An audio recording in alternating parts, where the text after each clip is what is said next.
quels sont pour toi aujourd'hui les ingrédients qui sont essentiels pour réussir sa com et surtout ses vidéos en fait sur les réseaux sociaux?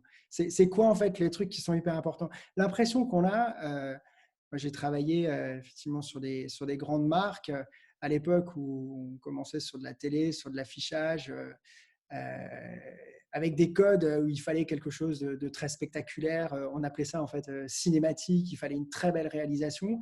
On a l'impression aujourd'hui que sur les réseaux sociaux, c'est très différent.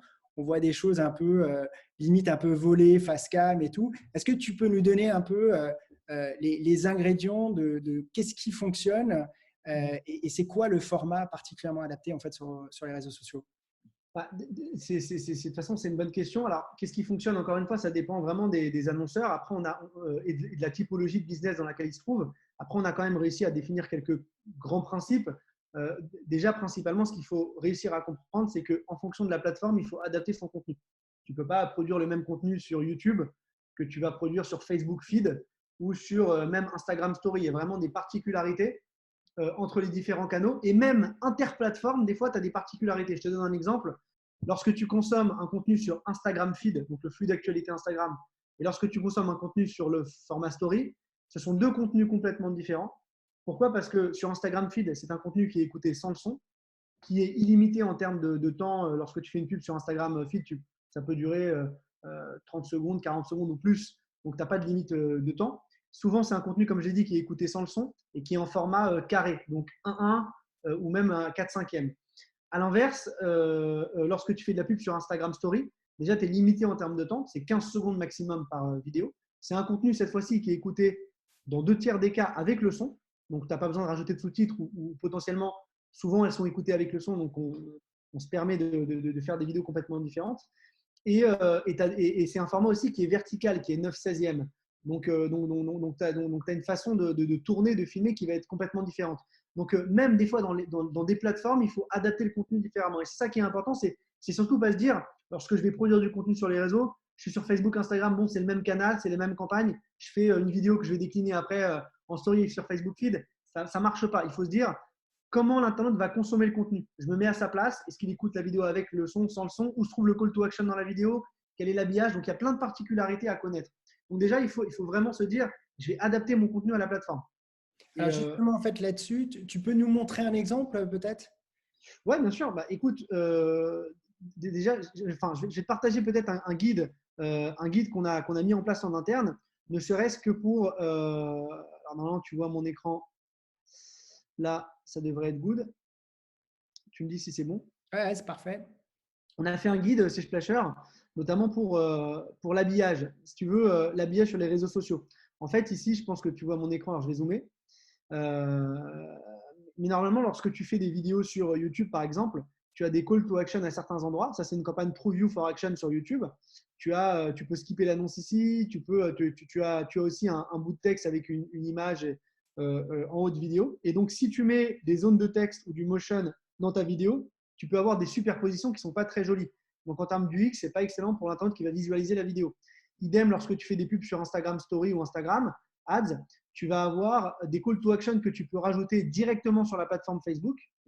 Et l'agence qui va produire la vidéo, elle peut elle-même aussi mettre les call to action dans la vidéo. Donc, tu peux avoir des superpositions de call to action, ça ne rend pas très joli. Et d'autres éléments, tu peux aussi avoir des sous-titres qui sont masqués, etc., etc. Donc, il faut connaître les particularités de chaque plateforme. Là, c'est juste sur la partie habillage. Et donc, un exemple chez Splasher, ce qu'on a monté, c'est qu'on a créé en fait des templates pour chacune des plateformes. Ici, c'est pour YouTube. On sait exactement où peuvent se trouver les zones de texte.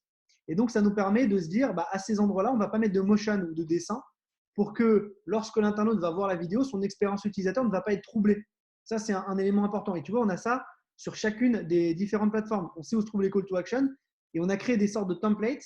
Et avant de donner les vidéos aux clients, on les visionne avec ces templates et ces calques de façon à voir s'il y a des bugs dans les vidéos et si ça dérange l'expérience.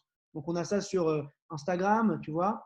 On a ça sur Snapchat où il y a très peu de zones dérangeantes. Par contre, il y en a un qui est hyper compliqué à gérer, c'est TikTok. TikTok, tu remarqueras qu'il y a énormément de zones où tu ne peux pas foutre de motion, où tu ne peux pas animer, tu peux pas mettre de logo. Donc, il y a une zone de vidéo qui est assez réduite. Donc, quand tu fais un format 9/16e, il y a une partie de la vidéo qui ne va pas être bien vue. Donc, il faut vraiment penser à tout lorsque tu produis une vidéo sur les réseaux. Ça, c'est une petite partie de l'iceberg. Il y a aussi un autre élément que je peux présenter ici. Tu vois, on a un guide en interne que je pourrais partager. D'ailleurs, je pourrais partager tous ces éléments. Donc, c'est un peu éclaté, je suis désolé, mais il y a pas mal de supports. Tu vois, tu peux faire des vidéos sur différents canaux. Et là, par exemple, on a présenté Google Smart Display. C'est des campagnes Google qui acceptent des formats vidéo ou même le format YouTube True You for Action. Tu as des tailles qui sont acceptées de vidéos dans ces plateformes. Donc, tu peux mettre des vidéos en 9/16e ou en 16/9e. Sur YouTube, tu ne peux pas mettre, par exemple, de vidéos sous d'autres formats ou alors l'expérience sera moins bonne. Les vidéos, souvent, sont écoutées avec le son. Donc, il n'y a pas besoin d'avoir de sous-titres. Tu vois, c'est des petits codes qu'on se met en place. Et ça, c'est des choses qu'on délivre à nos clients de façon à ce qu'on leur explique comment on construit les vidéos et pourquoi on les adapte. Donc, sur YouTube, tu peux mettre bien évidemment des sous-titres, mais ça ne servira à rien puisque souvent les vidéos sont écoutées à 95% du temps avec le son. Donc, tu vas dégrader un peu ta vidéo parce que tu vas rajouter du texte sur une zone que tu peux utiliser pour présenter quelque chose de plus intéressant. Et après, on a ça pour chacune des plateformes. Tu vois, ça, c'est Facebook Ads. Donc, notamment la partie feed, bah, c'est des vidéos en 4/5e. Alors, tu peux mettre aussi du format carré du 1/1 et du 16/9e, mais nous, on a défini un format qu'on priorise le plus. Tu vois, le 4/5e, c'est celui qu'on a testé, qui fonctionne le mieux. Donc, on ne présente pas forcément les autres qui sont acceptés. En tout cas, c'est celui qui est le plus intéressant sur le feed.